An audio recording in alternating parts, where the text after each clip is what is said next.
ATMs are made of two sections. The bottom is a steel safe that houses the cash dispenser. The head module contains all the user features on top.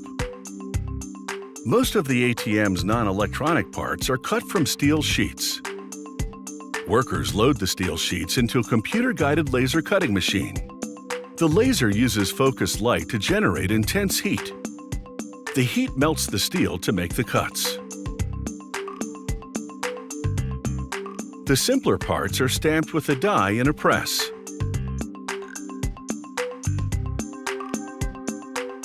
Next, a robot loads the piece into a fully automated computer-guided bending press. The press bends the part into the required shape.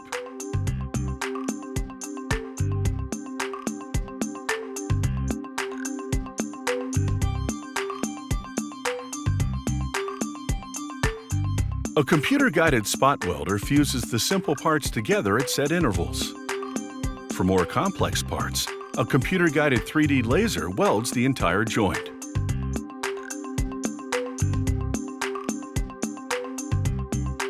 An automated transport system dips the steel parts in a metal primer to prevent corrosion. After dipping, they dry the parts in an oven. The housing parts are sprayed with liquid or powder paint. Then they go into an oven to bake on the color. This is the internal structure for the ATM's head module. Workers assemble all the module's internal components, including the power unit and the ATM's computer. Then they lower the head module onto the ATM steel safe. The safe's walls can be up to 2 inches thick. There's a separate assembly line for the operation panel.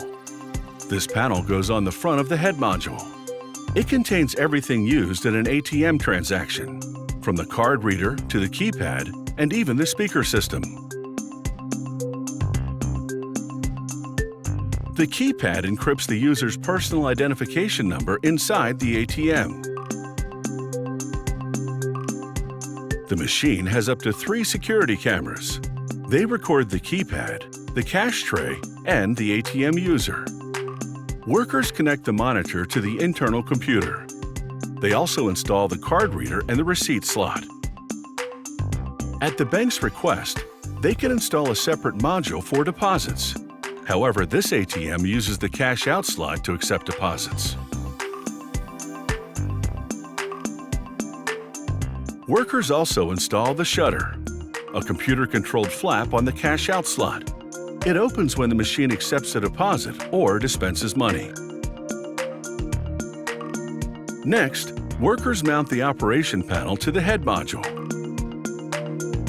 On a separate assembly line, they prepare the electronic mechanical unit. It dispenses the money and accepts cash and checks for deposits. Workers load cassettes into the unit for each cash denomination. The bank will separate and stock the cash for their ATM. Before they install the unit in the ATM, they hook it up to a test computer. They test a few different transactions with fake bills to make sure it dispenses the correct amount. If the unit passes testing, workers install it in the ATM safe. They run a couple of the finished machines through several quality control tests. First, a shake test ensures the ATM can withstand a bumpy ride during transport.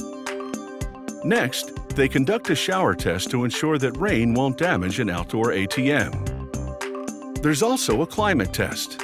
They place the ATM in a chamber that simulates temperatures ranging from -40 degrees to over 120 degrees Fahrenheit.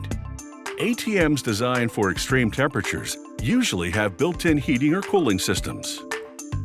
Every ATM comes with basic operating software installed. The banks then install their custom software or have the manufacturer do it for them.